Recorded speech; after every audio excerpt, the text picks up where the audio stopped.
ಕೇಳಬೇಕು, ಬೇರೆಯವ್ರಿಗೆ ಕೊಟ್ಬಿಟ್ಟು ಹೋಗೋದು, ಕ್ವಶನ್ ಹಾಕ್ಬಿಟ್ಟು ಅದು ಆಗ್ಬಾರ್ದು. ಪ್ರೆಸೆಂಟ್ ಇನ್ ದಿ ಹೌಸ್, ಅವರೇ ಕೇಳಬೇಕು, ಅವರೇ ಉತ್ತರ ಕೇಳಬೇಕು, ಉತ್ತರ ಆದೇಶ ಮಾಡಿ ಚರ್ಚೆ ಮಾಡುವ. ಸನ್ಮಾನ್ಯ ಸಚಿವರು ಕೂಡ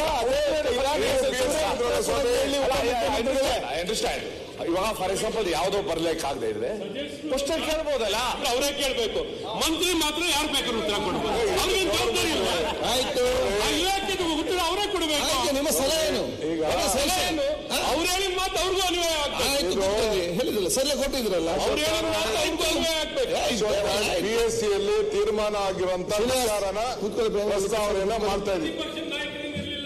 ಅವರು ಯಾರು ಹೇಳಿದ್ರು? ಅವರು ಇದ್ರು, ಅಶ್ವತ್ಥ ಕೂತ್ಕಲ್, ನೀವು ಅವರು ಡೆಪ್ಟಿ ಸ್ಪೀಕರ್ ಇದ್ರು, ಮೆಂಬರ್ ಇದ್ರು, ಇಲ್ಲಿ ಮೇಡಮ್ ಇದ್ರು. ಇಲ್ಲ, ನಾನಿದ್ದಾಗ ತೀರ್ಮಾನ ಆಗಿಲ್ಲ, ಮೇಡಮ್ ಇದ್ರು.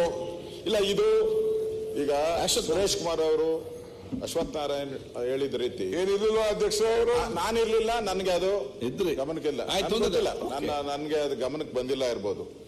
ನಿನ್ನೆ ನಡೆದಂತ ಸಭೆನೇ ನೀವು ನನಗನ್ಸ ಸರಿಯಾಗಿ ನಡೆಸಿಲ್ಲ.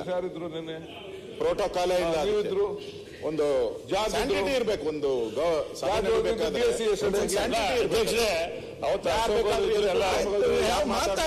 ಮಾತಾಡ್ಬೋದು, ಅರ್ಥನೇ ಇರ್ಲಿಲ್ಲ. ಅದಕ್ಕೊಂದು ನೀವು ಇಲ್ಲಿ ಒಂದು ಇದು ಕೊಟ್ಟಿದ್ದೀರಾ, ನೀವು ಏನೋ ಕರ್ನಾಟಕ ವಿಧಾನಸಭೆ ಇದು ಕಾರ್ಯಕಲಾಪ ನೋಡಿ. UT ಖಾದರ್ ಅವರು ಸೀನಿಯಾರಿಟಿ, ರುದ್ರಪ್ಪ ಲಂಬಾಣಿಯವರು, ಸಿದ್ದರಾಮಯ್ಯನವರು, ಅಶೋಕ್ ಅವರು, ಶಿವಕುಮಾರ್ ಅವರು, HK ಪಾಟೀಲ್, ಪರಮೇಶ್ವರು, ಈ ತರ ಎಲ್ಲ ಸೀನಿಯಾರಿಟಿ ಕೊಟ್ಟಿದ್ದೀರ. ಅಲ್ಲಿ ಏನಾನ ಇತ್ತ ನೆನ್ನೆ? ಏನು ಇರ್ಲಿಲ್ಲ. ಯಾರ್ಯಾರು ಬಂದು ವಿಪ್ಪೆಲ್ಲ ಬಂದು ಅಲ್ಲೇ ಕುತ್ಕೊಳ್ತಾರೆ, ಅವ್ರ ಜೊತೆ ನಿಮ್ ಜೊತೆ ಎಲ್ಲ ಕುತ್ಕೊಳ್ತಾರೆ. ನಾವು ಅಲ್ಲಿ ಕುತ್ಕೊಬೇಕು. ಏನಾನ ಒಂದು ರೂಲಿಂಗ್ ಏನಾನ ಒಂದು ಇರ್ಬೇಕಲ್ಲ. ಅದಕ್ಕೆ ನಾನು ಇವತ್ತು ಬಂದಿಲ್ಲ. ನಾನು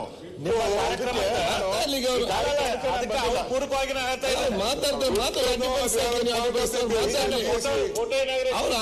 ಮಾತಾಡ್ಲಿ, ಆಯ್ತು, ಅದನ್ನ ಮಾತಾಡ್ತಿರ್ತಾರೆ, ಅವರೇ ಮಾತಾಡ್ತಿದ್ದಾರೆ. ನೀವು ಅವ್ರಿಗೆ ನೀವು ಅವಮಾನ ಮಾಡ್ತಿದ್ರಿ ಮಾತಾಡಿ. ಅಲ್ಲಿ ಒಂದು ಪ್ರೋಟೋಕಾಲ್ ಏನೂ ಇರಲಿಲ್ಲ. ನಾವು ಬೆಳಗಾವಿಯಲ್ಲಿ ಒಂದು ಬಸವಣ್ಣ ಅವರ ಫೋಟೋ ಇನಾಗ್ರೇಷನ್ಗೆ ಹೋದ್ರಿ. ಅಲ್ಲಿ ಆ ಪ್ರೋಟೋಕಾಲ್ ಪ್ರಕಾರ ಇರಬೇಕಾಯ್ತು. ನಾನು ಹೆಸರುಗಳೆಲ್ಲ ನಮ್ಮನ್ನು ಬಿಟ್ಬಿಟ್ರು. ಅಲ್ಲಿ MLA ಬಂದು ಕೂತ್ಕೊಂಡ್ರು. ನಾನು ಲಾಸ್ಟಲ್ಲಿ ಹೋಗಿ ಕೂತ್ಕೊಂಡೆ. ಇಲ್ಲ, ಮತ್ತೆ ಇಲ್ಲ, ನಾನು ಹೇಳ್ತಾ ಬೆಳಗಾವಿ ಅಧಿವೇಶನದಲ್ಲಿ ಬಸವಣ್ಣ ಅವರ ಫೋಟೋ ಮತ್ತೆ ನೆನ್ನೆ ನಾವು ನೋಡ್ತಾ ಇದ್ದೀರಿ. ಈ ತರ ಆದ್ರೆ ನಾವ್ಯಾಕೆ ಬರ್ಬೇಕು ಇನಾಗ್ರೇಷನ್ಗೆ? ಅದಕ್ಕೆ ನಾನು ಇವತ್ತು ಬರಲೇ ಇಲ್ಲ. ನಾನು ಇದನ್ನು ಕೂಡ ನನ್ನ ಗಮನಕ್ಕೆ ಬಂದಿಲ್ಲ.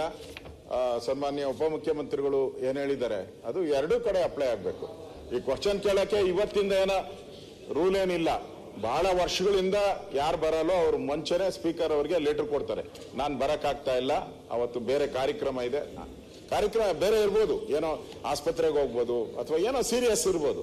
ಅದಕ್ಕೆ ನಾವು ಬೇರೆಯವ್ರಿಗೆ ಕೇಳಕ್ ಅವಕಾಶ. ಬಂದಿರೋ ಪ್ರಶ್ನೆಗೆ ಉತ್ತರ ಬರ್ಬೇಕಾಗ್ತದೆ ನಮ್ಗೆ. ಅದಕ್ಕೆ ಒಂದು ಪ್ರಯಾರಿಟಿ. ಅದನ್ನ ನೀವು ರದ್ದು ಮಾಡ್ತೀರಿ ಅಂದ್ರೆ ನಾವು ಅದನ್ನೇ ಕೇಳ್ತೀರಿ. ಮಂತ್ರಿನೇ ಉತ್ತರ ಕೊಡ್ಬೇಕು ಅಂದ್ರೆ ನೀವೆಲ್ಲ ಹೋಗ್ತೀರಾ? ಆಯ್ತು, ಸಲಹೆ ಇದು ಸಲಹೆನೆ ನಮ್ದು. ಓಕೆ, ನಿಮ್ಮಲ್ಲಿರೋ ಇಬ್ರಿಗೂ ಅಷ್ಟೇ, ಅವರೇ ಬರ್ಬೇಕು ಅಂತ ಡಿಸಿಷನ್. ತಾವು ಎಲ್ಲ ಅರ್ಜೆಂಟ್ ಯಾರೋ ತೀರ್ಕೊಂಡಿದ್ರು ಅಂತ ಎಲ್ಲ ಹೊರಗಡೆ ಹೋದ್ರಿ. ಎಲ್ಲರ ಸಮ್ಮುಖದಲ್ಲಿ ತೀರ್ಮಾನ, ಅವ್ರಿಗೂ ಅಕೌಂಟಬಿಲಿಟಿ ಇರ್ಲಿ ಅನ್ನೋ ದೃಷ್ಟಿಯಿಂದ ರಿಪ್ಲೈ ಎಲ್ಲರಿಗೂ ಹೋಗೇ ಹೋಗ್ತದಲ್ಲ, ರಿಟರ್ನ್ ರಿಪ್ಲೈ ಹೋಗೇ ಹೋಗ್ತದಲ್ಲ. ಅಲ್ಲ, ಈಗ ಮಂತ್ರಿಗಳೇ ರಿಪ್ಲೈ ಮಾಡಬೇಕು.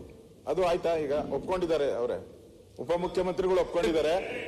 ಗವರ್ಮೆಂಟ್ ಯಾವ ಮಂತ್ರಿ ಇರ್ತಾರೋ ಆ ಮಂತ್ರಿನೇ ಉತ್ತರ ಕೊಡ್ಬೇಕು ಅಲ್ವಾ ಸುರೇಶ್ ಕುಮಾರ್ ಅವರು? ಅಷ್ಟೇ, ನಮ್ದು ಅದೇ ಪಾಲಿಸಿ. ಈಗ ಹಂಗಾಗಲ್ಲ. ನಾವು ಬೇರೆ ಯಾಕೆ ಉತ್ತರ ಕೇಳಬಾರ್ದು? ನೀವು ಚರ್ಚೆ ನಾಯಕರು ಒಂದು ನಿಮಿಷ, ನೀವು ಬೇರೆಯವ್ರು ಕೇಳ್ಬೇಕಾದ್ರೆ ಸ್ಪೀಕರ್ ಅವರಿಗೆ ಬರೆದು ಹೇಳ್ಬೇಕು. ನಾನು ಇರುವುದಿಲ್ಲ, ಪರವಾಗಿ ಇನ್ನೊಬ್ರು ಕೇಳ್ಬೋದು. ಅವರು ಸ್ಪೀಕರ್ ಕೊಟ್ರೆ ಅದನ್ನ ಹೇಳ್ಬೋದು. ಬೇರೆ ಕೇಳ್ತಿಲ್ಲ. ಅಶೋಕ್ ಅವರೇ, ಈಗ ಉತ್ತಮವಾದ ವಿಚಾರ ಚರ್ಚೆ ಆಗಿದೆ. ಅದನ್ನು ನಾನು ಬಹುಶಃ ತಾವು ನಿನ್ನೆ MPS ಒಂದು ಚರ್ಚೆ ಒಂದು ಡಿಸಿಷನ್ ಆಗಿದೆ. ನಿಮ್ಮ ಒಂದು ಅಭಿಪ್ರಾಯ ತಾವು ಪ್ರತಿಪಕ್ಷ ನಾಯಕ ಸದಸ್ಯರು ತಾವು ಹೇಳಿದಿರಿ, ಮುಖ್ಯಮಂತ್ರಿ ಉಪಮುಖ್ಯಮಂತ್ರಿ ನೀವೆಲ್ಲ ಕೂತ್ಕೊಂಡು ಚರ್ಚೆ ಮಾಡಿದ್ರೆ ಅಂತಿಮ ತೀರ್ಮಾನ ತೆಕ್ಕೊಳ್ಳೋ ಒಂದು. ಮತ್ತೆ ಯಾವುದು ನಿನ್ನ ಪ್ರೋಟೋಕಾಲ್ ಇದ ಬಗ್ಗೆ ನಾನು ಅಧಿಕಾರಿಗಳು ಸ್ಪಷ್ಟವಾಗಿ ಹೇಳಿದ್ದೇನೆ. ನಮಗೆ ಮುಖ್ಯಮಂತ್ರಿಗಳು ಉಪಮುಖ್ಯಮಂತ್ರಿ ಸರ್ಕಾರದ ಮೇಲೆ ಗೌರವ ಇದೆ, ಪ್ರತಿಪಕ್ಷ ನಾಯಕರು ನಿಮಗೂ ಕೂಡ ಅಷ್ಟೇ ಗೌರವ ಇದೆ.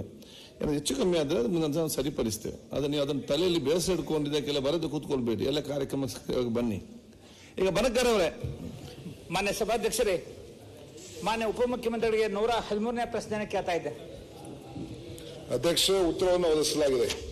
ಸಭಾಧ್ಯಕ್ಷರೇ, ಮೊದಲು ಮಾನ್ಯ ಉಪಮುಖ್ಯಮಂತ್ರಿಗಳಿಗೆ ನನ್ನ ಹಿರೇಕೆರೂರು ಕ್ಷೇತ್ರದಲ್ಲಿ ನೀರಾವರಿ ಇಲಾಖೆಗೆ ಅನೇಕ ಅನುದಾನಗಳನ್ನು